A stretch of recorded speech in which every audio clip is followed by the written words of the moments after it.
नमस्कार, the state sentinel में आपका स्वागत है और मैं हूं राहुल सिंह।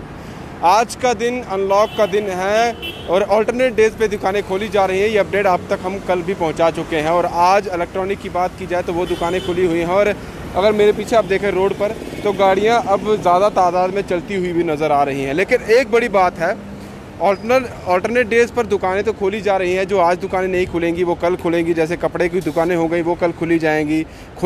लेकिन सबसे बड़ी लोगों को दिक्कत ये भी आ रही है, लोगों का ये कहना है कि चलिए भाई हमें एक जगह से अगर दूसरे जगह जाना है तो जिनके पास तो अपना कन्वीनियंस है, अपनी गाड़ी है, वो तो जा सकते हैं। लेकिन जिन्हें अगर पब्लिक ट्रांसपोर्ट जो है वो फ़िलहाल जम्मू में आप देख रहे हैं, जम्मू कश्मीर में नहीं चल रही है। क्यों नहीं चल रही हैं? क्योंकि उनका यही कहना है कि 50% सरकार की तरफ से कहा जा रहा है कि आप 50% कैपेसिटी के साथ मिनी बसेस चला सकते हैं और किराया उतना ही, उससे ज़्यादा आप नहीं दे सकते हैं। अब जो ट्रांसपोर्टर्स हैं उनका यही कहना है कि हम इतनी कम कैपेसिटी में अगर लोग जा रहे हैं, पैसेंजर हैं, हाफ अगर हम गाड़ियों भर रहे हैं लेकिन किराया आप ज़्यादा नहीं कर रहे हैं, तो हमारा जो किराया भाड़ा है या हमारी जो मेंटेनेंस है, हमें जो अपना आमदनी होती है वो उतनी नहीं हो पाती। और पिछले काफ़ी समय से उन्हें ये दिक्कतें फेस करनी पड़ रही है। एडमिनिस्ट्रेशन से बात भी चल रही है लेकिन कोई भी उनकी सुलह जो है, कोई भी ऐसा निष्कर्ष नहीं निकल के आ रहा है जिसके बाद में आपको इसी सड़क पर मैटाडोर चलती हुई नज़र आएगी। हमें काफ़ी ज़्यादा कमेंट्स भी आए, कॉल भी आए कि क्या मिनी बसेस जो है वो चलेंगी, बसेस चलेंगी।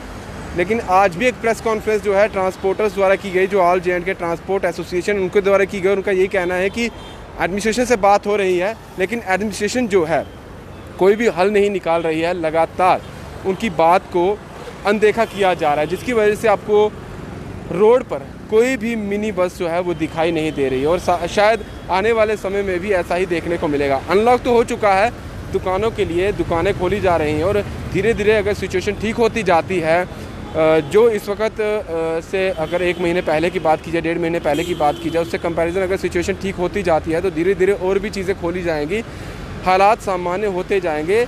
लेकिन बड़ी बात यही है कि पब्लिक ट्रांसपोर्ट तभी चलेगी जब एडमिनिस्ट्रेशन की तरफ से उन्हें जो वो कह रहे हैं, जो वो डिमांड कर रहे हैं कि किराया में इजाफा किया जाए। हम आधी गाड़ियां भरते हुए लोगों को ले जा सकते हैं लेकिन किराया तो बढ़ाया जाए।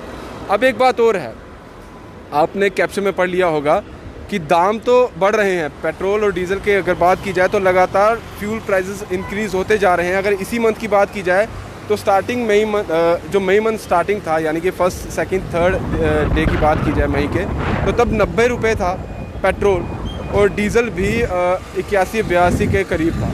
और अब जब मई महीने ख़त्म हो गया है, अब 31 तारीख है, पर अब देखा जाए तो 3-3, 4-4 रुपये बढ़ चुका है। यानी कि आज के डे की बात की जाए तो आज के दिन पेट्रोल का जम्मू में जो प्राइस है वो है 93 रुपये 57 पैसे, यानी कि 93.57 इतने रुपीज़ आपको पे करने पड़ेंगे 1 लीटर पेट्रोल के लिए। और डीज़ल की बात की जाए तो डीज़ल जो है इस वक्त जम्मू में जो प्रेजेंट इसका रेट चल रहा है वो है 85 रुपये 50 पैसे। और अगर स्टार्टिंग मई की बात की जाए तो तब 81 रुपये था, यानी कि 81.5 रुपये। और इसी से आप अंदाज़ा लगा सकते हैं कि क्या हालात है पेट्रोल डीज़ल के। और अगर डीज़ल की बात की जाए तो डीज़ल पर ही अर्थव्यवस्था टिकी हुई है। अगर महंगाई, डीज़ल बढ़ेगा तो ऑब्वियसली महंगाई बढ़ेगी। एक जगह से दूसरी जगह ट्रांसपोर्ट जो है सामान जब ले जाता है तो उसके दाम इंक्रीज़ हो जाएंगे, उसके होंगे तो ऑटोमेटिकली जो सामान दुकानों में आएगा उसके दाम इंक्रीज़ हो जाएंगे। और घरों में जब आपको लेकर जाना है सामान, जिस भी दुकान पर आप जाएंगे तो उसके भी दाम इंक्रीज़ हो जाएंगे। तो आप उसी से अंदाज़ा लगा दीजिए कि महंगाई अब आने वाले समय में और भी देखने को मिलेगी। हालात वैसे ही बद से बदतर बने हुए हैं, कोई भी चीज़ जो है वो चल नहीं रही है, लोगों का कारोबार रुका हुआ है। अभी कब तक ये सामान्य हो पाएगा ये कहना भाई मुश्किल है, क्योंकि अभी अनलॉक की जो प्रक्रिया है उसकी शुरुआत तो हुई है अगर जम्मू कश्मीर की बात की जाए। और बाकी जगहों पर अगर बात की जाए पेट्रोल डीज़ल के दाम, यानी कि पेट्रोल की बात की जाए तो 100 के पार जो है, कुछ जगहों पर 100 के पार भी पेट्रोल के दाम हो चुके हैं। और डीज़ल भी इसी तरह से लगातार जो है बढ़ता चला जा रहा है। ये हम इस पेट्रोल पंप पर इसलिए आपको दिखा रहे हैं क्योंकि भीड़ तो काफ़ी है, आप देख सकते हैं। इस पेट्रोल पंप पर भीड़ तो है, लोगों को तेल भरवाना है, एक जगह से दूसरी जगह जाना है, ज़रूरत होती है लोगों को। इस पैंडेमिक में भी निकलना है तो कुछ एसेंशियल सर्विस से जुड़ी गाड़ियाँ हैं उन्हें भी निकलना है। और जिन लोगों को अपने काम के लिए निकलना है वो भी बहुत ज़रूरी है, जाना तो है, लेकिन महंगाई लगातार बढ़ रही है। हम सवाल यही पूछ रहे हैं कि चलिए दाम बढ़ रहे हैं, दाम के साथ साथ महंगाई भी हो रही है, लेकिन इसका समाधान कब होगा?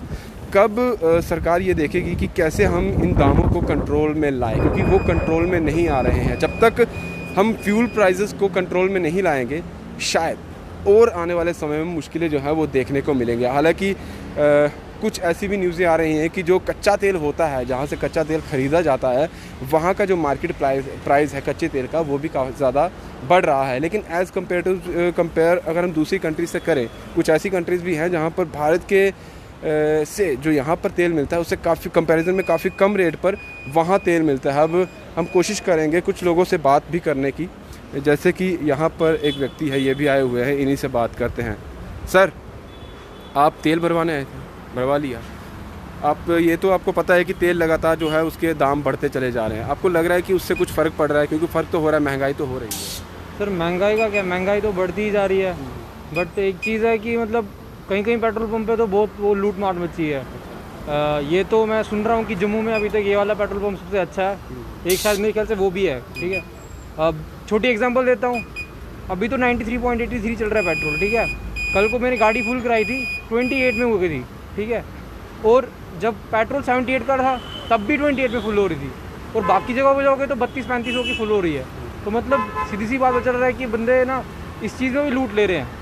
और एक और चीज़ बताऊंगा कि जिस हिसाब से लोग बोल रहे हैं कि मोदी गवर्नमेंट क्या कर रहा है, मैं तो बोलता हूँ उनको आके ये पीछे वाला रोड दिखा दो, भगवती नगर वाला, भाई उससे अच्छी एग्जांपल नहीं होगा। क्योंकि इतनी अभी तक गवर्नमेंट चली है, किसी ने वो रोड देखा नहीं है। बट अभी तक 500 का बेड बन चुका है, बहुत बढ़िया वो दूसरा रोड बन रहा है। और इससे ज़्यादा क्या चाहिए जम्मू कश्मीर में? बस बाकी तो जॉब्स का है, जॉब्स तो आती रहती हैं, आएंगी, और सब बंदे की विल पावर पे। ये कहना है कि कुछ पेट्रोल पंप्स पे जो है धांधली भी चलती है यहाँ पर? बहुत चलती है, बहुत चलती है, ज़्यादा। मैं तो बोलता हूँ, अब मैं जगह का नाम तो नहीं बताऊंगा उस साइड से कहाँ होती है, बट बहुत जगह चलती है।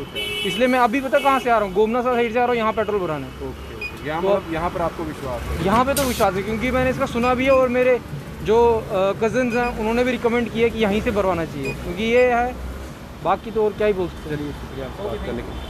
तो ये पेट्रोल पंप, चलिए अच्छी बात है इन पेट्रोल पंप वालों के लिए, इन्होंने एक भरोसा जो है लोगों पर बना कर रखा हुआ है।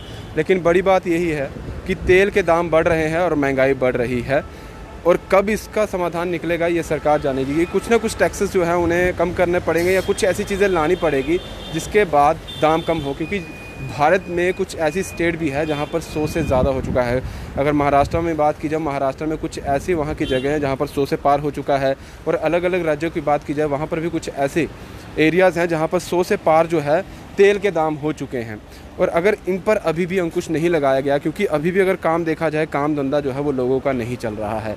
लोगों को खाना भी है, पीना भी है, घर भी चलाना है, बच्चों की स्कूल फीस भी देनी है। अगर उसके कंपैरिजन में देखा जाए तो अगर यही हाल रहा और आने वाले समय में, क्योंकि काम नहीं चल रहा है, मैं बार बार यही कह रहा हूँ, अनलॉक बेशक हो चुका है, और उस अनलॉक में कुछ जो भी रोस्टर चार्ट निकाला गया है, लोगों को थोड़ी सहूलियत तो दी गई है कि अब आप सामान कुछ ले सकते हैं, दुकानदारों को खोलने की अनुमति दे दी गई है। लेकिन बड़ी बात यही है कि इस चीज़ पर भी देखना चाहिए, इस चीज़ पर भी गौर करना चाहिए कि सबसे बड़ी, अगर हमारी अर्थव्यवस्था अगर ज़्यादा लोगों को परेशान करेगी तो इन्हीं फ्यूल प्राइसेस की वजह से वो परेशान करेगी, और कोई भी वजह जो है वो नहीं है। आइए कुछ और लोगों से भी हम बात करने की कोशिश करते हैं और जानेंगे कि क्या उनके हिसाब से जो है यहाँ पर चल रहा है।